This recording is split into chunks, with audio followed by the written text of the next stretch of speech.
আসসালামু আলাইকুম। আপনারা সবাই কেমন আছেন? আমিও আল্লাহর রহমতে ভালো আছি। আমার ভিডিওটি কাছে কিংবা দূরে, দেশ কিংবা দেশের বাহিরে যারা দেখছেন তাদেরকে অসংখ্য ধন্যবাদ। আজ বিরিয়ানি রান্না করে নিব। তো আমার শিফা মা অনেকদিন ধরেই বলতেছিল যে মা বিরিয়ানি খাবো। তো তার জন্য ভাবলাম যে আজ বিরিয়ানি রান্না করে খাওয়াই। তো এদিকে মাংস আর আলুটা ভাজা ভাজা করে আগেই রেখে দিয়েছিলাম। তো মশলাটা কষিয়ে তারপর মাংসগুলো দিয়ে রান্নাটা করে নিলাম। তো এদিকে পোলাও চালটা আগে হাফ সিদ্ধ করে পানি ঝরিয়ে নিয়েছি। তো এখন বাবা ধাপে ধাপে দিয়ে দিবে। প্রথমত পাতিলের ভিতরে পোলাও চালটা দিয়ে দিল, তারপর মাংসটা উপর দিয়ে দিবে। তো বাবা বলতেছিল যেহেতু তোমার মা নাই, এখন তুমি ক্যামেরা ধরো, তারপর আমি পাতিলের ভিতরে দিয়ে দিই। তো বাবা সব সময় আমাকে মনে করিয়ে দেয় যে তোমার ভিডিও করতে হবে, ভিডিও করো। অনেক সময় মনে থাকে না ভিডিও করতে, তো বাবা মনে করিয়ে দেয়।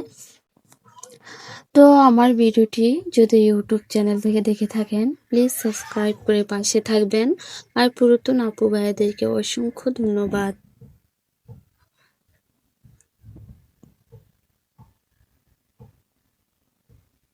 তো এদিকে পোলাও পাতাও দিয়ে দিল বাবা। তো ওপর দিয়ে চালটা দিয়েছে ভালোভাবে দমে দিয়ে রেখে দিল। তো এখন আমি ঢাকনা দিয়ে অনেকক্ষণ দমে রেখেছি। এখন নাড়াচাড়া দিয়ে মিক্সড করে নিব মাংসের সাথে চালটা।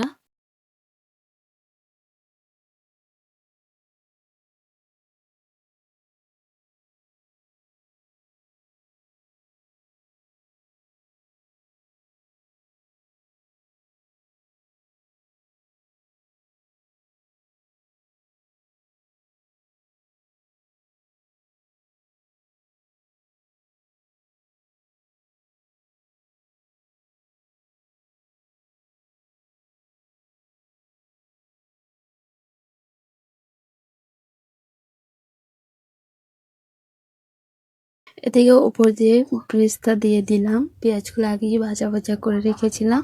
তো এই যে এখন আমি ডিমটা দিয়ে দেবো উপর দিয়ে। ডিম সিদ্ধ করে রেখেছিলাম 3 জন মানুষের জন্য 3টা। দিয়ে জান্নাতিকে দাওয়াত দেওয়া হলো বিরিয়ানি খাওয়ার জন্য। তো জান্নাতি চলে আসলো। জান্নাতিকে এখন বিরিয়ানি দিব খাওয়ার জন্য।